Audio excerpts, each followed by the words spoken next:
Friends, अस्सलाम वालेकुम। कैसे हो आप सब? यू आर माय एंजल का नेक्स्ट पार्ट लेकर आ चुकी हूँ। तो चलिए आज के न्यू पार्ट को स्टार्ट करते हैं। तो उस पार्ट में हमने देखा था कि शुई का असलियत सबके सामने आ चुका था और सब लोगों को पता चल गया था कि शुई किस टाइप की लड़की है। फिर शुई वो तो पूरे नशे में धुन थी। वो नशे में पूरा अपने रूम को गंदा करके रख कर सो रही थी, वो भी फ्लोर पे, जहाँ पर सर्वेंट उसे क्लीन करके नए कपड़े पहनाकर नीचे लाने की कोशिश कर रहे थे। इधर विंग और वांग जी नीचे आ गए थे।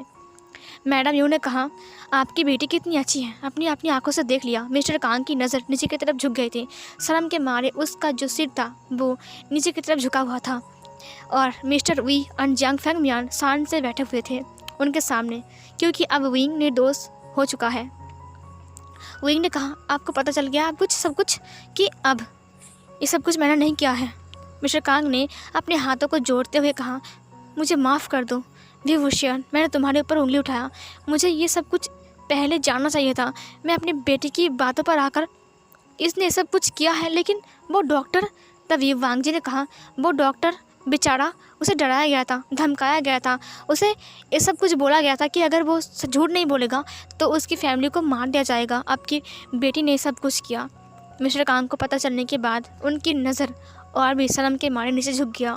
फिर इधर सुई को लाया जाता है नीचे। जब सुई को लाया जा रहा था तब सुई बहुत ज़्यादा नशे में थी। उसका नशा अभी तक नहीं उतरा था। उसने कहा, ए हाथ मत लगाओ मुझे, छोड़ो, मुझसे दूर रहो। मैंने कहा ना, यू सर्वेंट लोग, तुम्हारी हिम्मत कैसे हुई मेरी बॉडी में टच करने की? तुम्हें पता है मैं कौन हूँ? पापा को कॉल लगाओ ना कभी, तो फिर पापा को तुमसे बहुत मार खिलाऊंगा और तुम्हें इस नौकरी से बाहर निकालूंगा, समझे? ये बोलकर वो नीचे आता है, लेकिन वो नीचे गिर गया। उसने कहा, मुझे संभाल नहीं सकते हो, पकड़ने क्यों आते हो तुम लोग? और फिर ये बोलकर वो उठकर आगे आने लगा। उसने लान वांग जी को देखा जो कि विंग के पास खड़ा था। लान वांग जी बहुत गुस्से में शुई को देख रहा था।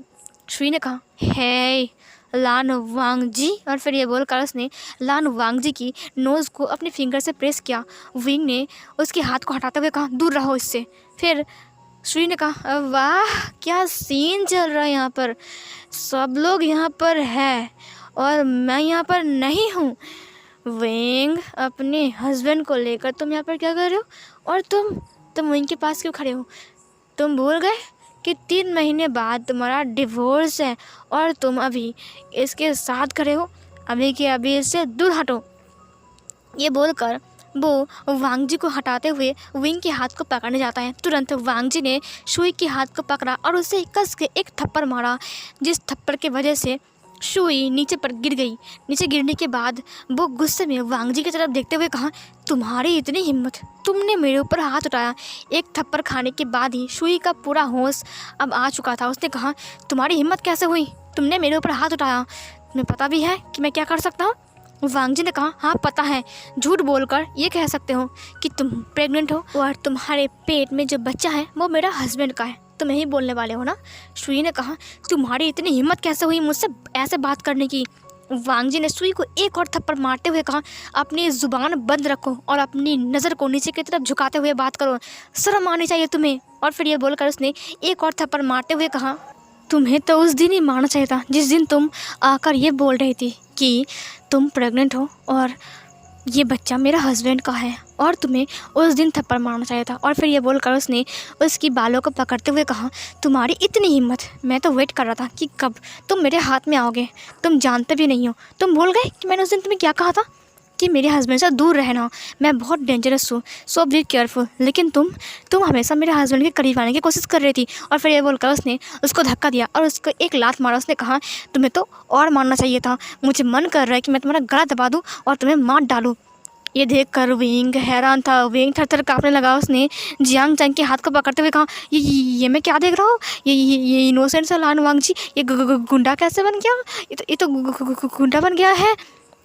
शुई ने एक नाइफ़ को उठाया जो कि टेबल के ऊपर रखा हुआ था, जो फ्रूट का जो टोकरी होता है वहाँ पर। सो उसने कहा, लान वांग जी, और फिर ये बोलकर उसने लान वांग जी के ऊपर अटैक किया। लान वांग जी ने जिस हाथ में उसने ब्रेसलेट पहना हुआ था ना, उस हाथ से उसने पकड़ लिया। उसने कहा, तुम्हारी इतनी हिम्मत, तो मुझे मारोगी?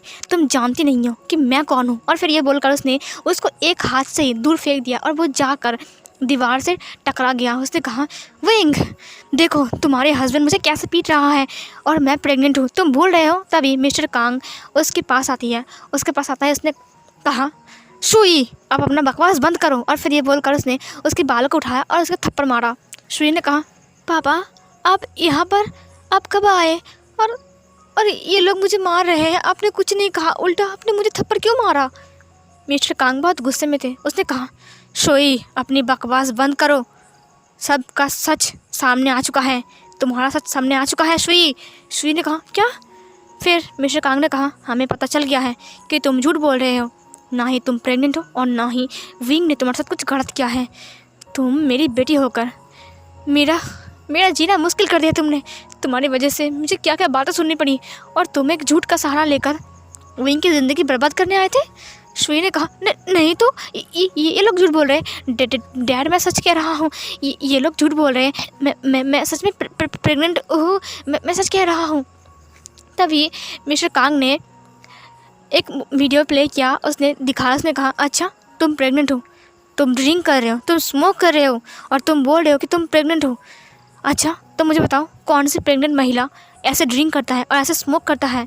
ये सुनकर शुई तो हैरान थी। शुई ने कहा, नहीं डैड मैं सच कह रहा हूँ, ये लोग झूठ बोल रहे हैं, ये वीडियो फेक है, ये लोग फेक वीडियो बनाकर आपको दिखा रहे हैं। मैं सच कह रहा हूँ डैड, सच कह रहा हूँ, ये लोग बस मुझे फंसाना चाह रहा है। ये सुनकर मिस्टर कांग ने कहा, अच्छा तुम्हारे पास कोई प्रूफ है। फिर उसने कहा, प्रूफ है ना, वो DNA रिपोर्ट। फिर मिस्टर कांग ने कहा, हाँ तुमने कहा था कि तुम प्रेग्नेंट हो और मैंने बिलीव कर लिया, और डॉक्टर ने कहा कि तुम प्रेग्नेंट हो और तुम्हारा जो बच्चा है वो विंग का है और मैंने बिलीव कर लिया। मैंने तुम्हारा चेकअप खुद नहीं करवाया, इसीलिए उसने एक डॉक्टर को बुलाया। उसने कहा, चेकअप करो इसका और बताओ क्या ये प्रेग्नेंट है।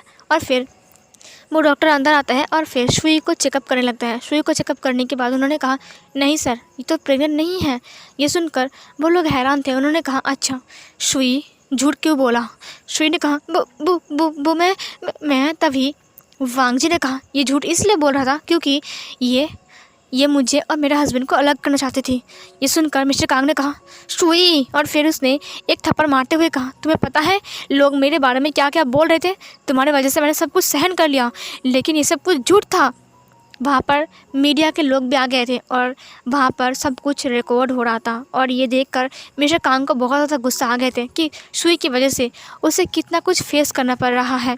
उन्होंने शुई को एक थप्पड़ मारते हुए कहा, आज तुम मेरे साथ घर जाओगे, उसके बाद मैं तुम्हें बताऊंगा कि मैं तुम्हारा पापा तुम्हें कितना प्यार कर सकता है और कितना बुरा पापा बन सकता है। ये सुनकर शुई को बहुत डर लगा। उसने कहा, ये लोग झूठ बोल रहे हैं, मैं सच कह रहा हूँ, मैं प्रेग्नेंट हूँ, ये डॉक्टर ना उनके साथ मिला हुआ है।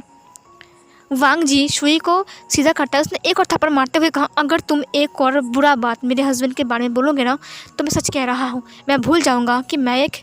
तभी विंग ने वांग जी के हाथ को पकड़ते हुए कहा, न जाओ। लान वांग जी ने कहा, ये तब से बोले जा रही है। विंग ने कहा, शांत हो जाओ। लान वांग जी शांत हुआ, लेकिन उसे बहुत गुस्सा आ रहा था शुई के ऊपर, लेकिन उसने ज़्यादा कुछ नहीं कहा। फिर तभी शुई ने कहा, कोई प्रूफ है, तुम्हारे पास कोई प्रूफ है। फिर वांग जी ने कहा, प्रूफ, तुम्हें प्रूफ चाहिए ना। और फिर उसने कहा, वैन चाओ उसे अंदर लेकर आओ। वैन चाओ जो कि हमारा एंजल वैन चाओ है, वो एक डॉक्टर को लेकर आता है, जो डॉक्टर वही डॉक्टर जिसने शुई का DNA रिपोर्ट बनाया था और शुई की प्रेग्नेंट वाली बात कही थी, वो डॉक्टर को वहाँ पर लाते हैं। फिर वांग जी ने कहा, डॉक्टर साहब आपको डरने की कोई ज़रूरत नहीं है, आप बस सच बोलिए। ये सुनकर डॉक्टर शुई की तरफ देखता है। शुई बहुत गुस्से में थी और डॉक्टर को देख रही थी, लेकिन डॉक्टर बिना डरकर सब कुछ बोल देते हैं कि किस तरह से शुई उसके पास आई थी। उसके पास एक गन था और गन को दिखाते हुए उसने डॉक्टर को बहुत डराया। उसके बाद उसने डॉक्टर को झूठा मूठा रिपोर्ट बनाया और उसके बाद ये बुलवाया कि वो प्रेग्नेंट है। असल में तो शुई प्रेग्नेंट नहीं थी। शुई ये सुनकर थर काँपने लगी।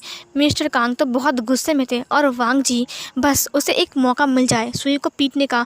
उसे बहुत मन कर रहा था कि वो शुई को अभी पीट दे, लेकिन कोई फ़ायदा नहीं। तभी वहाँ पर मिस्टर कांग ने कहा, अभी तुम मेरे साथ चलोगे और मैं तुम्हें लेकर अब्रॉड जाऊँगा और तुम वहीं पर रहोगे।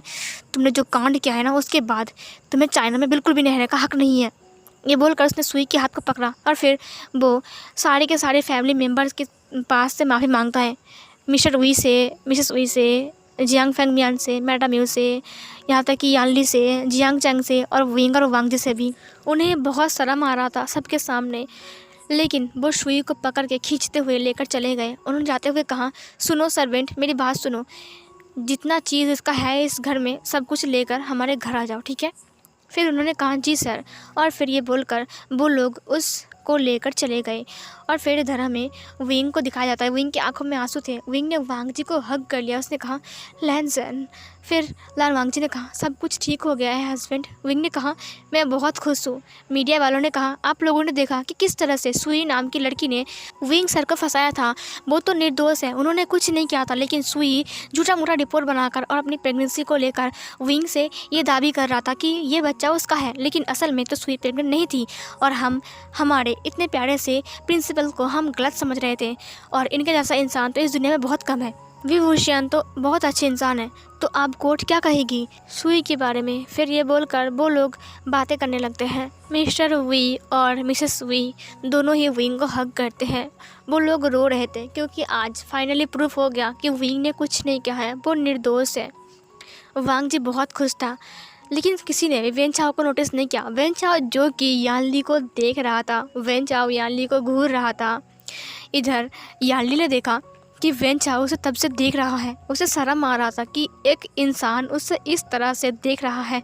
जियांग चैंग ने भी ये नोटिस किया, लेकिन वो लोग विंग में इतना खोए थे कि वो लोग इन सब के बारे में बात करना भूल गए थे। लेकिन हमारा वेन चाओ जो कि ली को बहुत ही गौर से देख रहा था, बहुत ही बुरी तरीके से देख रहा था उसे, मतलब कि अच्छे से ही देख रहा था। और जो हमारा जो ली था उसका दोनों चिक्स पिंक हो गया था, क्योंकि एक लड़का उसे इस तरह से घूर रहा है पहली बार।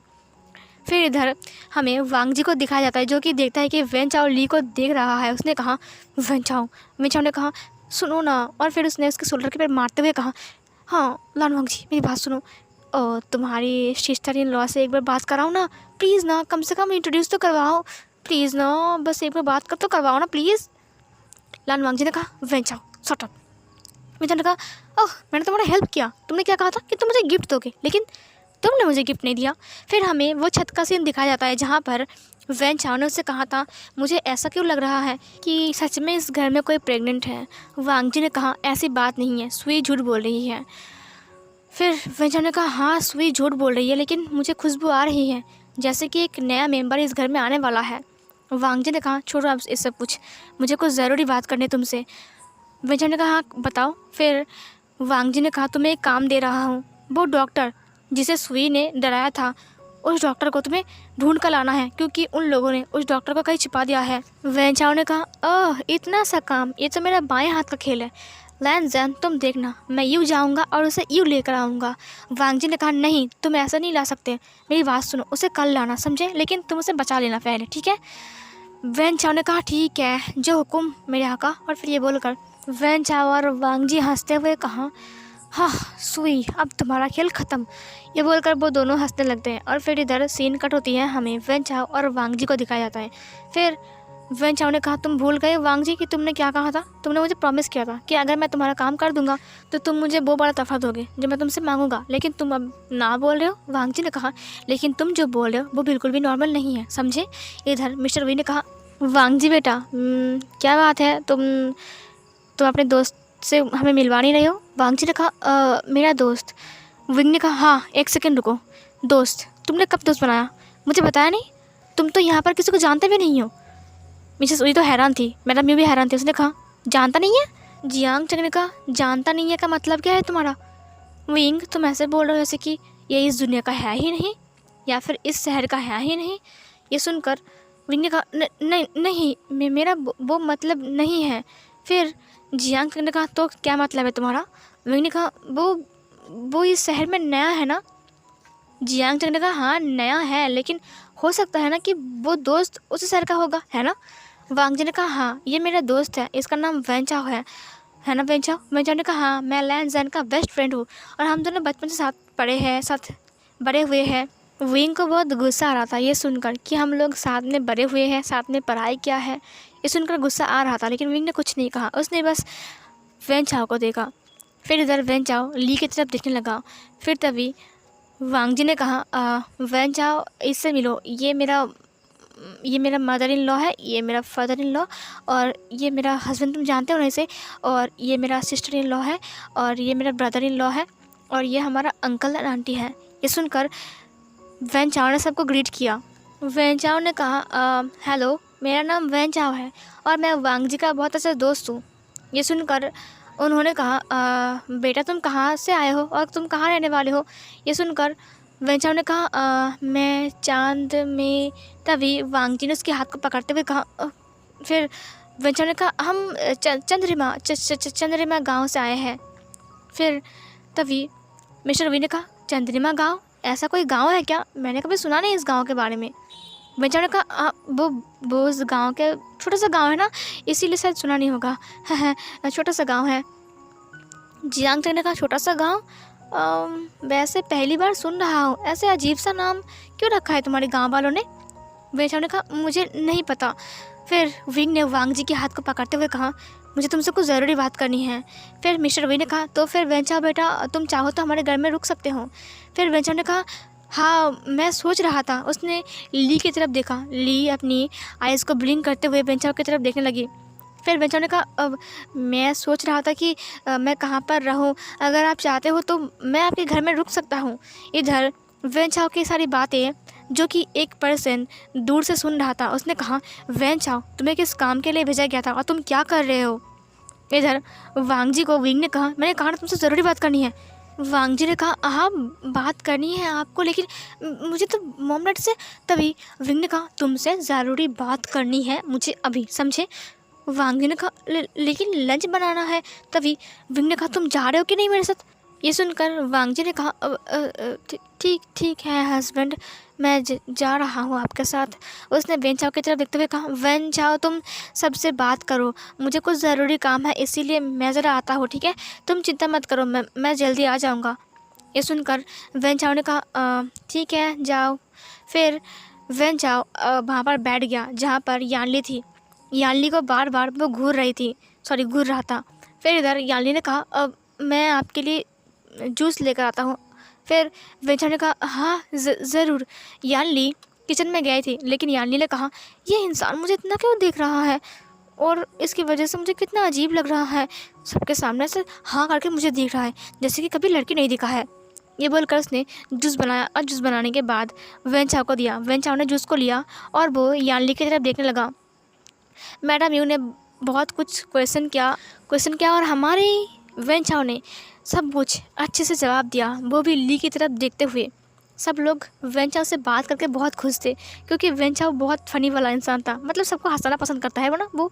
इधर हमें शानवांग को दिखाया जाता है जहाँ पर विंग वांग जी के हाथ को पकड़ के घर के अंदर लाता है। उसके बाद उसने डोर को धड़ाम से बंद कर दिया। वांग जी ने कहा, ये आप क्या कर रहे हो? आप मुझे ऐसे खींच कर क्यों लाए? आपको कुछ ज़रूरी बात करनी तो बोलना था ना सबके सामने। विंग ने कहा, सबके सामने सब कुछ बात नहीं बोला जाता है, तुम जानते नहीं हो हम हस्बैंड वाइफ है और हमारी कुछ पर्सनल बात भी होती है। वांग जी ने कहा, हाँ होती है, लेकिन ऐसे रूम में बंद करके। विंग ने उसके शोल्डर को पकड़ते हुए कहा, तुम वैन चाओ को कब से जानते हो? वांग जी ने कहा, वो मैं। तभी विंग ने कहा, वैन चाओ चांद से आया है ना, वो भी एक एंजल है। वांग जी ने कहा, हाँ वो एक एंजल है और वो चांद से आया है। विंग ने कहा, अब मुझे सच बोलना, छत के ऊपर तुम जब कपड़े लाने गए थे तब तुम वैन चाओ के साथ बात कर रहे थे। वांग जी ने कहा, हाँ मैं बात कर रहा था। विंग ने कहा, झूठ बोला मुझे कि तुम गाना गा रहे थे, क्यों बोला? वांग जी ने कहा, वो मैं। विंग ने कहा, झूठ क्यों बोला? वांग जी हाँ करके विंग की तरफ देख रहा था। विंग बहुत गुस्से में वांग जी की तरफ देख रहा था। इधर सीन कट होती है, हमें वही अजीब सी जगह को दिखाया जाता है। एक महल के अंदर लैंचरन इधर उधर घूम रहा था।